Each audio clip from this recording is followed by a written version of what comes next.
Welcome back into Play-by-PlayCast. It is the podcast about play-by-play broadcasters for play-by-play broadcasters, hosted by, I guess, kind of a play-by-play broadcaster. It's the professional development podcast that talks about the tips, tricks, experience, process, and preparation of some of the best play-by-play broadcasters in the business. My name is Joel Godet.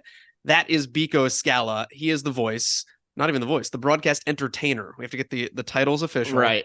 Of Correct. the Savannah Bananas. Biko, thanks for coming by, man. Oh, absolutely. My pleasure, Joel. Tell me about, let's start with the name, right? Not even Biko. I meant broadcast entertainer. Right. When you applied for this job, what did you think you were getting into?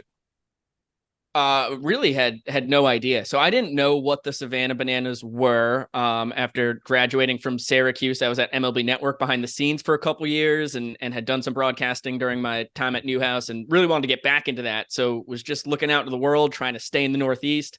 And then through the STAA, I saw this bizarre opening that was unlike the hundreds of job descriptions that I'd seen outside of it. I remember it. I was like, this is wild. Yeah. Yeah. And, it wasn't asking for a resume, and it only wanted 3 batters of play-by-play. Like from any game, I could just literally tape over like a Major League Baseball game, which is exactly what I did. And that honestly really appealed to me because I'd been behind the camera, really making my living in Adobe Premiere Pro for a little over 2 years. So I was trying to fake it till I make it. And it actually ended up being the perfect fit. But yeah, I watched the video that covered their 4 years of existence beforehand, saw that it was a circus surrounding a baseball game, and basically just realized it was something that my eyeballs had to see in person. What did you send? Because it's in the description for the Party Animals broadcaster that I know is posted as we record this. But it was like interview a player in the shower or things like that. And I know you are in the ESPN documentary doing an interview like on a pogo stick over the outfield wall. So like how out of the box did you get on what you wound up submitting? Yeah, the pogo stick interview, by the way, was absolutely grueling. Actually, it was a trampoline, but it was like a minute and my thighs were killing me. So I sent, as it said, 3 batters of play-by-play, and because it was down in Savannah, Georgia, I was like, they're probably Braves fans. So I just found myself a Braves Marlins game where the Bravos were down to their final out. And it was a great little 3-batter rally, and I pretended that it was historic Racing Stadium. I was out in Jamaica, Queens, and my girlfriend's basement apartment that didn't have a window at the time. So, it was kind of outside on the concrete, pretending that we were in the hostess city of the South, and then pretended that the coaches were basically Tyler Gillum instead of the MLB guys, and just used as much imagination as possible to turn that into something that they might like as their guy. But when it came to there was no interviews or anything. It was really just the 3 batters of play-by-play, 3 ideas, which is currently in the Party Animals description as well. It's actually a very similar job description to the one I applied to in 2020. And then got on an interview with the man in the yellow tux, chatted for about 40 minutes and accepted the gig. When did you realize, I'm sure along the process you realized it, but once you accepted the job and you got there broadcasting, because at that point in time, you were still applying to be the broadcaster of a real baseball team. And I don't mean that in a derogatory sense, but you were applying to be a baseball broadcaster in the traditional sense. When did you realize that this was going to be the most unique job you've ever had? I mean, I expected it going in, based on the 20-minute documentary that they had produced in-house. That really did a great job of explaining the, at the time, 88 straight sold-out game streak they had at home, and the banana nanas and the man-nanas and the dancing first base coach and any other idiosyncrasies that they invent from day to day. So I knew I was getting into something completely unique, and I expected it to be the most unique baseball broadcasting job I could find, at least in this country. And then when I got down there, I mean, it was all weaved into, I applied in February, then it's 2020. So March comes and COVID shuts down MLB Network and the league. So it goes from a 16 team league to 3 teams playing. And all of a sudden I have given up my full-time job with benefits for a 2.5-month contract where it's just the Bananas playing against the Macon Bacon and Lexington County Blowfish. And I've got Jesse on the horn all the time. Like, trust me, it's going to be okay. I'm like, it better be okay. Cause I gave up my career for this. But when I went down that June, they handed me 9 rules and said, we've invented a version of baseball called Banana Ball. Study this because you're going to broadcast the first ever Banana Ball game in front of fans in a week. And it was an absolute mess. It was mayhem, but I did see the magic inside the experiment. I did not expect, first of all, I saw this as a stepping block and figured it would send me out into minor league baseball. I did not expect to be there for multiple summers. I didn't know that there would be quote unquote world tours happening. And I never imagined Banana Ball being the death of the Savannah Bananas baseball team as I knew it at the time. Yeah, there's not a real team anymore. It's just this thing that is amazing. What's it like? Like, what's a game? What's a broadcast? Well, two-pronged. What was a broadcast like for you of the traditional Coastal Plain League Savannah Bananas baseball team? Let's start there. When you were doing the regular 9-inning baseball, how was a broadcast different for you because of the organization you work for? Yeah, I mean, it goes back to the job description that Jesse and John Chelsnick had thrown together there of it's a broadcast entertainer. So yes, you want to have some play-by-play acumen and you want to keep the fans, knowledgeable and up to date of everything that's happening in the game, but also you want to kind of be like somebody's best friend on the couch who just happens to know everything about every player along the way. So cracking jokes, maybe bust out into a little tune, Matt Vasgersian-esque back when he was with the Padres. That gave me some inspiration. And just kind of be goofier and throw away some of the rules of play-by-play. Because people who are watching the Bananas games, I mean, obviously when it was a collegiate summer baseball team, a lot of family and friends, so they still want to see their relatives or the people they care about playing their sport and their stories being told. But also in between innings, we've got the grandma coach Marty Barrington going out and bringing cookies to the umpires, or there's all kinds of bizarre promotions that every other team in the league is usually going to commercial, but I'm staying there and now becoming some kind of circus leader and trying to talk the people through, or I'll toss it down to whoever the on-field host was. We've had a lot of races, and like the sheet races is my favorite. So if they're doing a sheet race, I'm not throwing it down to the field. Like I become basically a horse announcer. So I became a man of many hats, which I really enjoyed. And it's kind of like a combination of a play-by-play guy and a late night host or someone hosting SNL. I imagine, or maybe that's probably a really apt description of where you are now. Like, is that how you would view your role now, just on this very Harlem Globetrotter-esque kind of platform? Correct. It has intensified to the nth degree because in the Coastal Plain League, you couldn't do anything that affected the game between the lines. And the Bananas pushed it and got plenty of fines from the CPL for doing so, like trying to have a first base coach grilling burgers and giving burgers to guys who got on base. And then the league's like, did that happen? Correct. Oh, it happened. And the opposing coach threw a fit because he's like, foul ball. My guy's going to get absolutely roasted by your grill you have here. And it was little things like that led to, us realizing the dream of Banana Ball and the show and the full circus surrounding a baseball game could not be imagined in a league where we couldn't make the decisions. So yeah, and now it goes from a baseball game in the middle with really weird stuff and celebrations. Like the key to the Bananas is celebrating a lot and let the kids play type atmosphere. So when the Bananas scored a run, they could still do a whole choreographed dance at home plate because it wasn't affecting the game of play.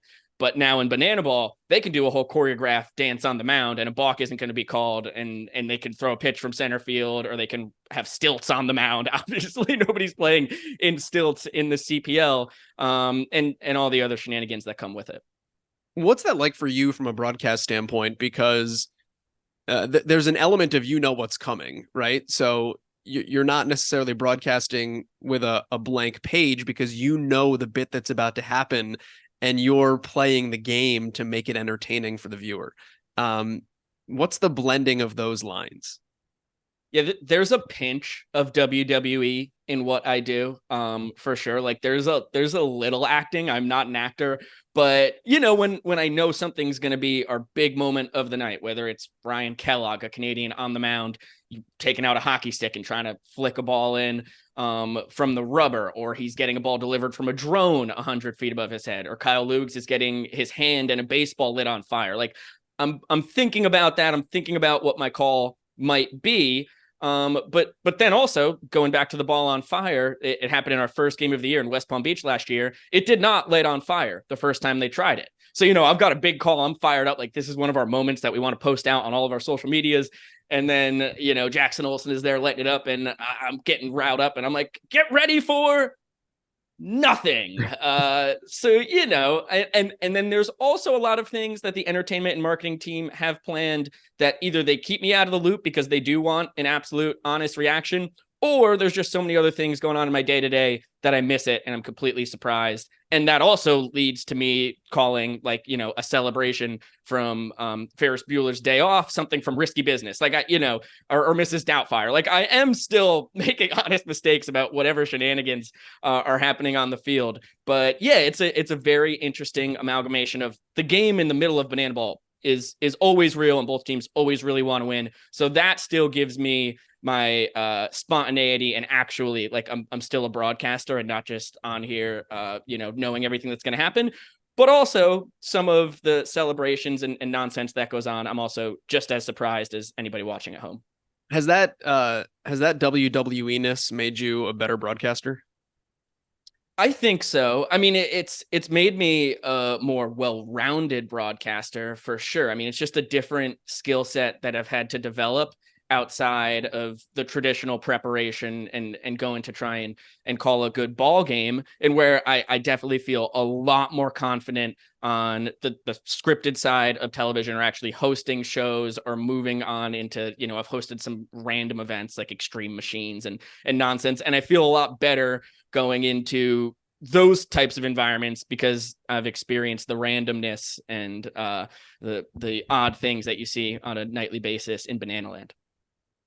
What's your preparation look like for a banana ball game? Because, obviously if you're preparing to call a baseball game, you're looking at stats, figures, trends, if you want to get into like advanced metrics and all that stuff, which I imagine to a large degree mean nothing in the world of banana ball because it's much more about the fun, the entertainment, the storytelling. How do you ready yourself outside of the scripted stuff to call an entertaining game? And I imagine what you get to know about players is much different than what you would ask them question-wise if you were in AA. Yeah, for sure. I'm definitely looking for a little bit more of the weird, wacky, and type of things that I can throw in there, and not just for myself in a storytelling sense, but also for the actual team of like, hey, this guy can juggle. Like that's something that you're going to use at some point from the entertainment side of things. But for my preparation, it is 98% the exact same as I would for any baseball game or any other sport I do. I mean, my dream is still to ascend to Major League Baseball. So, if you're watching a banana ball game, I'm not throwing all of the rules of play-by-play out the window. Like I still want fans to be locked into what the season means as a whole. I think when you're looking at banana ball from the outside coming in, these are former minor league baseball players, independent professional baseball players, guys who were really successful in college. They are very, very competitive. They really care about their numbers. My broadcast partner, Josh Talevsky, does all of our stats at our current stage in the world. And I mean, he has everything from your traditional slash lines to OPS, OPS plus, ERA, ERA plus, ERA minus, WOBA. Like I'm telling you, there was a lot more legitimate statistical analysis going on. And then you add in the banana ball stats that we really care about, which is trick plays. Instead of walks, you can have sprints. So how many bases on average are guys getting on sprints? There's showdowns instead of extra innings, which is basically baseball's equivalent to like penalty kicks or shootout. And we want showdown shutdowns. How are people comparing? You keep those stats separate from the 9 inning stats. I mean, like, there's actually a lot going on behind the scenes, and I still use statistics to tell my stories a lot because I still consider myself a sports broadcaster before, an SNL host or whatever. So when you sit down and watch the games, I think there's a lot of statistical information being disseminated, maybe more than what would be good for the general audience. But that's something we really care about. And like this past tour, the Bananas and Party Animals played each other 69 times. A couple rainouts got in there to make that happen. And going into the 69th game, the two teams were even. So like there's all these numbers that are woven in. All of a sudden we've got somehow a magical game 69 championship game at the end of the tour. That like, it really just all helps tell the story. And we've got a full pregame show where we're talking about the pitchers and guys who are hot and guys who are not, and what keys to the game are and everything. Like, we really care on the broadcast side of things about the outcome, why things are happening, and telling the story of guys' tours and seasons from a statistical side just as much as we care about all the shenanigans. That's really cool. And it's like, I mean, the Globetrotter reference gets thrown around all the time, but they can and do control what happens. You can't really pull that off in baseball, which creates, I think, that added element of keeping the original intent of the game still involved, even though you add in the fun stuff that makes it that next evolution of the game that Jesse Cole always talks about. Oh, 100%. Like, banana ball is baseball for the common man, or the common fan rather. And because of that, that's why you slap the 2-hour time limit on it. Like, game starts at 7, you're going to get out of there at 9. Showdowns get in there. Maybe you're leaving the ballpark at 9:15 or 9:20. But And the players, as I mentioned, very, very competitive, but also anytime they have a routine play, if the situation allows it, guys aren't in scoring position, they're, it's not a really tense part in the game, they're going to try a trick, throw it between their legs, the backflip in center field you see from DR Meadows, and now Reese Hampton on the Party Animal side. So the entertainment is definitely the key part. I mean, this is Fans First Entertainment, is the mother company of the Bananas, Party Animals, and now the Firefighters. But you can't take the competition out from these guys. And also it's a completely different event from the Globetrotters in that when fans come to these games, you never know what's going to happen. We don't know what's going to happen. We just plan all these possible celebrations and entertainments on outcomes that might occur, whether it's the first double for either side, the first run scored, a walk-off, first hit by pitch. We have all these possibilities mapped in there, but you never know what's going to happen once Jesse yells start the clock. What's your favorite moment that you've been able to broadcast, be it baseball or be it like Brian from the Backstreet Boys coming out of the crowd on his way to hit? Those are all cool. Like, I love the celebrity cameos. It's really fun. It's fun to have them in the booth. They're usually pretty jazzed up and having a good time. So it's a very easy interview for us. But my favorite moment probably has to be this guy Kamani in Kannapolis, North Carolina, our first game ever in North Carolina. And he ended the game by catching a line drive in foul territory. And obviously, it broke the baseball internet, was all over, which was awesome for those who care about that inside the organization. But more importantly, it was just the greatest moment in banana ball history, in my opinion, still to date. We played 115 of these games, and only once has a fan caught the final out. And it was, the Bananas were up 5-1. Like, it wasn't a necessarily tense moment, but that is what banana ball is all about. You'll see guys, instead of warming up with each other on the field, they go out there, they're usually warming up with a fan. If you're not in the game a lot of times and you don't have some entertainment planned, you're up in the stands, just sitting down with people, chatting with them, creating lifelong memories, and spreading joy. Like, that's what this whole thing is out here is for, is spreading joy. So Kamani making that catch is definitely my favorite. Reese Hampton hit an out of the park home run in Brockton, Massachusetts in showdowns. That ends the game instantaneously, and the home team doesn't even get a chance to hit. That's the only time that's ever happened in banana ball. That was very special to me. And then it wasn't a moment, but the Party Animals won 9 straight elimination games to end this last tour.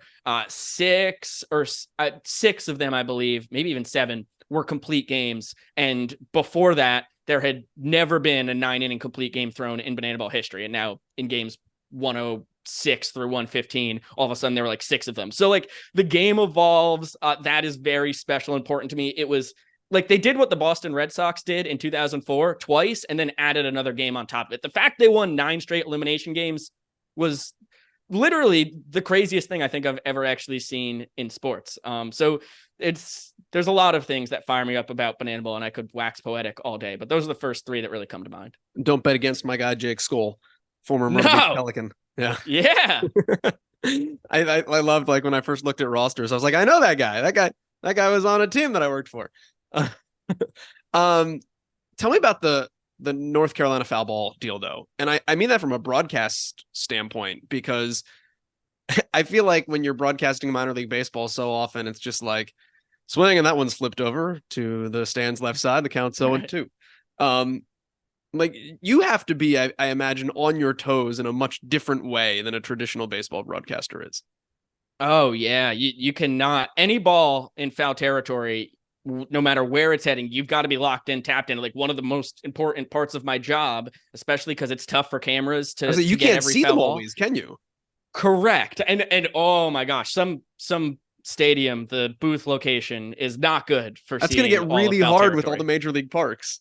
Correct. So like one of the most important parts of my job is like foul ball, that's out of the stadium. We can start talking about something else. Like, like you have to let the fans know, no, this is not the greatest possible thing in Banana Ball, which is fans catching foul balls, which I have said since I saw the first 9 rules and continue through 115 games of broadcasting all of them. It's the best rule. It's the full fans first inclusion of, you come to a game, you can make an out for either side. So when the North Carolina situation comes up, it's the coup d'etat. It's the best that I've ever seen. It's still the best that I've ever seen. So, and that's where, I don't think that's where a little bit of my WWE comes back in, but also I just love baseball. It's my favorite sport in the world, and I want it to be exciting, and I find it incredibly exciting. So I would say a pinch over the top with my calls. Like, I'm excitable by nature, and that makes this job pretty perfect for me. But like, that happens, and I'm just about going headfirst out of the broadcast booth with excitement because I just can't believe my eyes.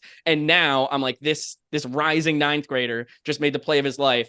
I've got to deliver a call that will stand the test of time, and he can look back in 50 years and say, man, that's one of the greatest moments of my existence. What's the thing you're most proud of that you've brought to the broadcast that is like wacky, and like the thing you're most proud of that you've sat in a meeting and been like, what if we did this on the air? Oh my gosh. We've once again in the SNL or late night talk show vein, we have finished up a handful of broadcasts with a Guitar Hero song or 2. My incredible coordinating producer, Chad Reese, figured out how to make it possible. And we're just live on YouTube. So the copyright usually plays out okay, that we don't get the whole broadcast banged because we wanted to play a couple songs. But there's just something special to me about like a musical finale to a night. So you watch an entire Banana Ball game, we'll break it down quickly in the booth, and then we'll throw some animated curtains in front, and then a minute later they'll pop out, and I'm usually on the drums. Josh, my broadcasting partner, is on the mic. And then we'll have like Chad, our coordinating producer, on the guitar, and maybe someone else from our crew in there as well. And we perform a couple songs. And it's like, it just adds to the variety show that you're seeing down on the field. Now that is also coming in the booth as well. There's a lot of similar things to that. The Wheel of Unfortunate has become a staple of our broadcast that we probably spun just about every other broadcast. And as it's named, most of the outcomes are not good for those who spin it. So then all of a sudden I'm calling an inning gargling water, or in an accent, which I'm terrible at, or some kind of impersonation, or doing jumping jacks. Like, it's just a little extra spice onto an already incredibly spicy product in Banana Ball. I love that. That's a great idea. When you look at the entirety of what you guys do on the air, and the amount of people that it involves, you talked about having a coordinating producer. Obviously, you've got a broadcast partner. You've got a whole team around you. What was the process like in crafting that? And we live in this age nowadays where it's like, well, you want to do something, go do it. How did you guys from zero decide, like, we're going to make this whole thing that's going to produce games and it's going to be real? It's been pretty fascinating. I mean, the Bananas and Fans First Entertainment as a company, we have a startup mindset because if you go into Jesse and Emily's story, I mean, they put everything into this company. We're sleeping on an air mattress, had to sell their house. Like, they hit rock bottom financially to make this dream true of over now 200 straight games in Grayson Stadium being sold out, and the yada yada of 33 cities, over 500,000 fans in person, all this and that. So when I come in, I am the first ever broadcaster that's been hired on a contract basis, that was not just an intern. And I think they saw MLB NHL Network on my resume and said, oh my gosh, how are we getting this guy? Whereas I don't think they fully understood that I was literally just editing in Adobe Premiere Pro the entire time. But I came in. That's a skill. And I've used it probably over 1,000 times in my 4+ years in Bananaland. So it did have some value.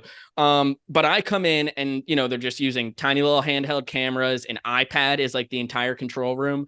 You can only have 4 cameras at once. And if it had like up to 8 cameras, but you'd have to like click a button, grab a camera, drag it in, kick one out, like incredibly not user friendly. And then I was coming in, I was setting up all of our tech. I was, shutting down the broadcast. I was scheduling everybody to come in. Like, I was the broadcaster and also the coordinating producer myself. So through the years, the team has been amazing in empowering me and also blessing me monetarily with some shekels that could be thrown around. We've added in like Chad Reese, our coordinating producer, as I mentioned, who was a camera guy in 2021. He basically reached out to me after that season and said, I love this so much. I think we can be so much better. He came from Georgia Southern, had run a lot of, ESPN Plus broadcasts. And he was like, I think there's some really small tweaks without investing a ton of cash that we can improve our production value. So now I've got Chad running all of that. And we have a couple other whizzes who are just hiring on a game day basis, who this guy Griffin Ellis is just probably the smartest, for his age, the smartest broadcast equipment person in the world. And I'm so serious when I say that. He's like 21 years old, and from 16 years old has known just about as much as anybody I've known. So we trust him with all of our equipment. And all of a sudden we've put in just equipment upwards of 500,000, probably closer to $1 million in, and have a full control room in Grayson Stadium, where now we have this 87 game tour this past year, and we can bop around the country, and using Live View can send all of our cameras back to Grayson Stadium, where we've got like a 6-person crew in there switching the show. So you produce your games remotely? Correct. Oh, that's awesome. Unless they're in Grayson, which, is 30 of our games on the tour. But yeah, so they're doing all the switching, all the graphics, replay, sound. That's about 6 or 7 people in Grayson Stadium for every single game. And then if we're on the road, we travel with myself, Josh, and Chad, and then usually about 4 camera people we really trust. And then we'll hire on about 3 local help as well from schools and such. So it's so rewarding to have seen it blossom this much. It's so great to have had so many pieces of my job taken away from me by people who are better suited for it, so I can focus a lot more on broadcasting. And it's amazing to see. Like I mentioned, over 500,000 people went to the games in person this past year. Over 7 million people watched our broadcast live. And that's really special for us, because we don't have any broadcasting deals, at least on a regular basis out there.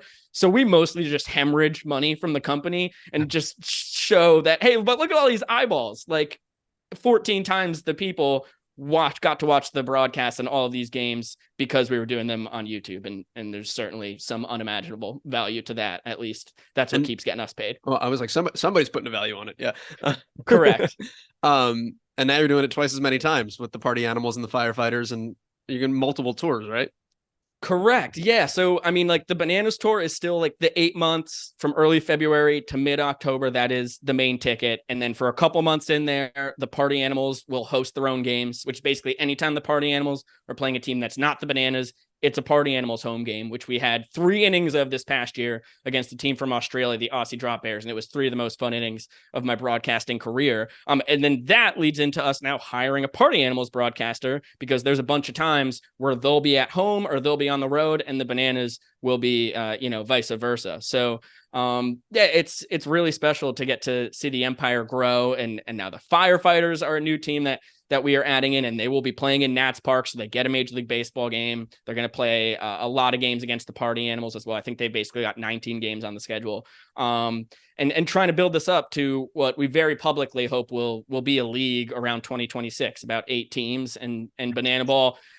Yeah, there's a lot of moving parts, and like and figuring out how you force teams to have a stilts or a stilts equivalent because that really sways the product on the field and the competitive. First, we got to find enough guys who can do it on stilts. Correct. And do we want 8 stilts out there? Like, we kind of probably want like 1 stilts and then 7 guys who have another gimmick that makes it really hard for them to be successful in Banana Ball. So like, it's a grand experiment, and we're learning as we go, but it's fascinating to see, and like wildfire, it continues to be really successful. Biko, how do people find you? How do they follow you? Yeah, man, I'm not amazing at social media. I am Biko Rico Suave. That is BIKO RICO SUAVE on pretty much everying. Some people would say that's an amazing start to social media. Thank you. It's been my username since like I was probably 11 years old. But yeah, so I'm tweeting once in a while. I'll post a TikTok every 2 or 3 months, and an Instagram post pretty much at that same basis as well. But I as a broadcaster, I still feel like everything with my broadcasting preparation and my writing, like that all has to take precedent. And then if I have time to goof around with social media, I can, which might not honestly be the right way to have priorities in this world. But, I'm still chasing the dream. So broadcasting comes first. Biko, man, congratulations on the success. I appreciate you hopping on here and giving us some insight into your world, and great to chop it up with you for a little bit. Joel, thank you so much. And incredible questions, and always a blast to get to talk Banana Ball.